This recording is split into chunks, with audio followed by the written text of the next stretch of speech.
اور یہ سلفی کہتے ہیں. اصل میں سلفی نہیں ہے, یہ سیلفی, سیلف اسٹڈ. ان کے سیلف کیا ہے؟ انگریزوں کے ہاتھ میں ہے. انگریز جب اس کو چاہے نام بدل کے دوسرا نام دے دے.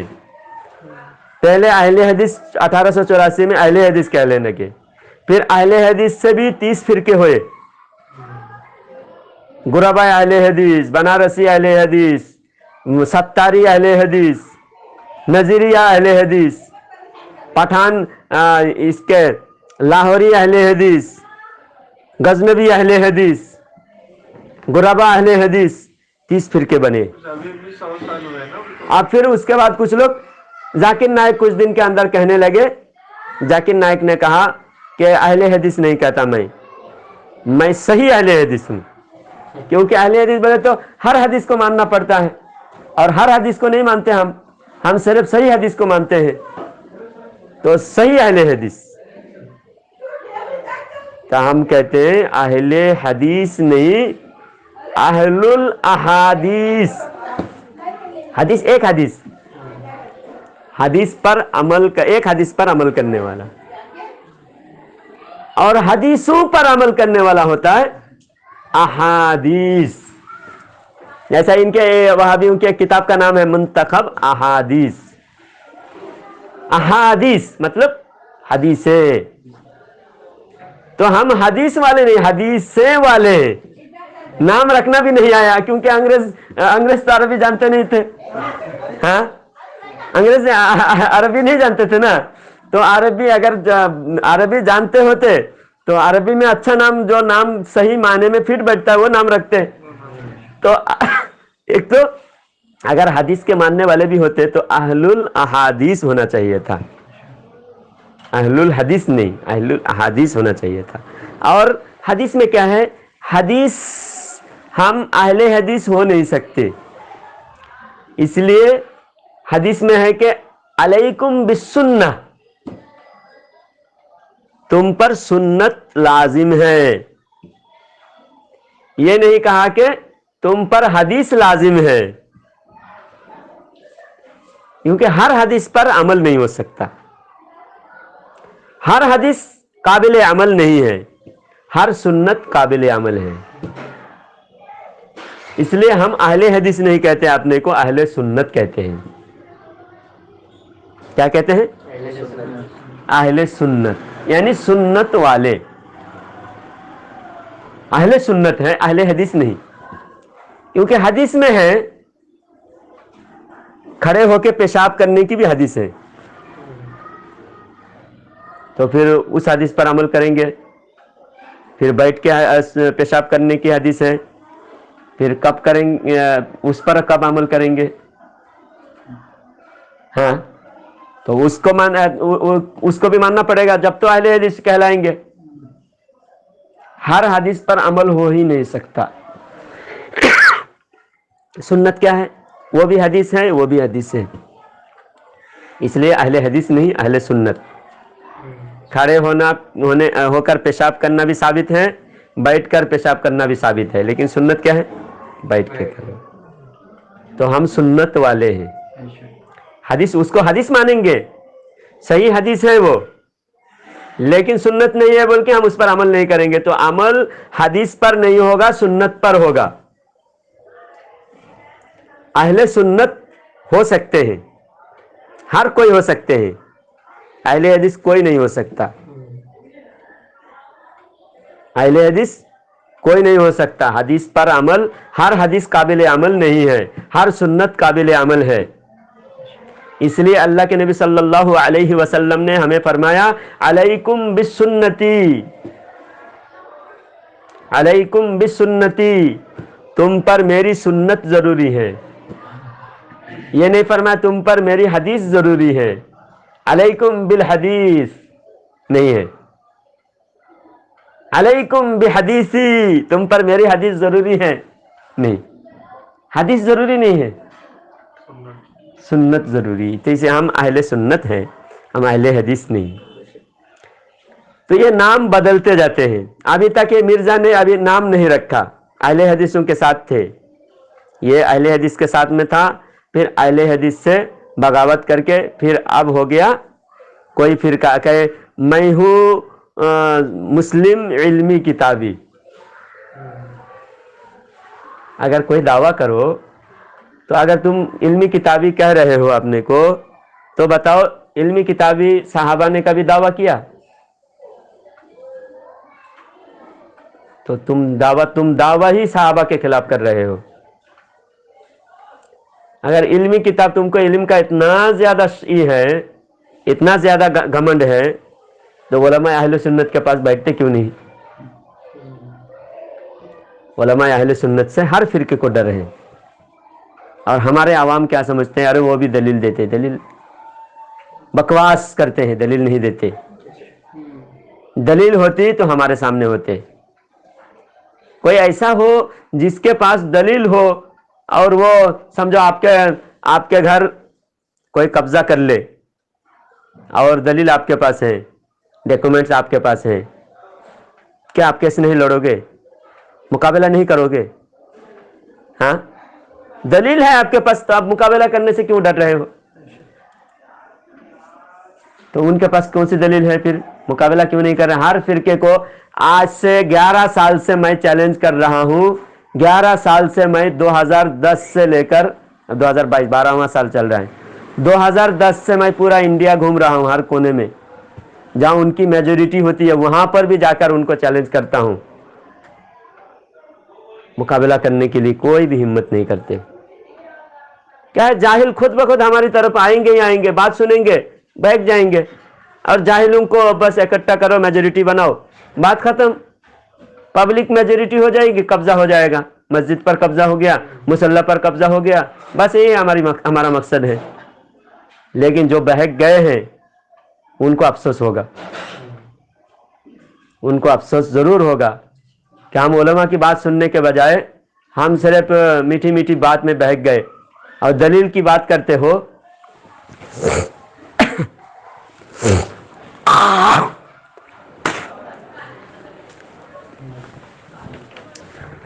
سنون دارمی، ایک بات کہہ کے ختم کروں گا، بات ہو گیا 10:30 ہو گیا۔ امام دارمی رحمت اللہ علیہ کے دربار میں امام بخاری کے استاد ہیں امام دارمی، ایک بدعقیدہ شخص آیا، آ کر کہا کہ میں آپ کو میں ایک حدیث سنانا چاہتا ہوں۔ امام دارمی نے کہا کہ نہیں، تمہارے سے حدیث سننے کی ضرورت نہیں ہے، تم بدعقیدہ ہو، تم سے حدیث نہیں سننا ہے۔ پھر بھی جب سننا نہیں چاہتا ہے، زبردستی کیوں سنا رہے ہیں؟ زبردستی کیوں سنا رہا ہے وہ؟ کیونکہ ان کی عادت ہوتی ہے ذلیل رسوا ہو، جتنا بھی رسوا کرو، جتنا بھی ذلیل کرو، جوتا بھی ایک مار دو، پھر بھی وہ کتے کی طرح اتنا ذلیل رسوا ہے۔ تو کچھ دیر بیٹھا رہا، پھر اس نے کہا کہ میں آپ کو قرآن سنانا چاہتا ہوں۔ امام دارمی رحمت اللہ علیہ نے فرمایا کہ یا تو اٹھ کے چلا جا یا پھر میں اٹھ کے جاؤں، تیرے سے نہ قرآن بھی نہیں سننا، حدیث بھی نہیں سننا مجھے۔ آخر پھر بھی وہ بیٹھا رہا۔ حضرت امام دارمی رحمت اللہ خود اٹھ کے چلے گئے اپنے شاگردوں کے ساتھ۔ بعد میں حضرت سے کسی نے پوچھا کہ آپ نے اگر قرآن سن لیتے تو کیا ہوتا تھا؟ دلیل تو دے رہے ہیں، قرآن سے بڑا کون سا دلیل ہے؟ آپ تو دلیل کی بات کر رہے ہیں نا۔ اب امام بخاری کے استاد ہیں، ان کی دلیل سنو۔ امام بخاری کے استاد فرماتے ہیں کہ قرآن سے بڑھ کر دلیل کیا ہوتی ہے؟ دلیل دے رہا تھا۔ امام دارمی رحمت اللہ علیہ فرماتے ہیں اگر میں اس کی دلیل سنتا، اگر مجھے کوئی الفاظ اچھی لگتی تو میرا ایمان کا نور چلا جاتا۔ مجھے اپنے ایمان کا خطرہ ہے۔ اتنے بڑے عالم کو بھی خطرہ ہے بدعقیدوں سے سننا نہیں، پھر آپ عام آدمی ہو کر یہ جرجش بلاತ್ಕಾری کا، ان کے چہرے کو دیکھ کے سمجھ جاؤ کہ کیسے منحوس ہے، دیکھنے کے قابل ہے ان کے چہرے، بس اتنا کافی ہے۔ اب ان کی دلیل کی گہرائی آپ کو کیا سمجھ میں آئے گا؟ آپ کو کتنا علم ہے؟ امام دارمی خود ان سے بچنے کے لیے ان کی بات دلیل سننے کے تیار نہیں۔ لیکن ہم علماء جو وہابیوں کا رد کرتے ہیں، ہمارے لیے ضروری ہوتا ہے، کیونکہ آپ تک بات پہنچانا ہوتا ہے۔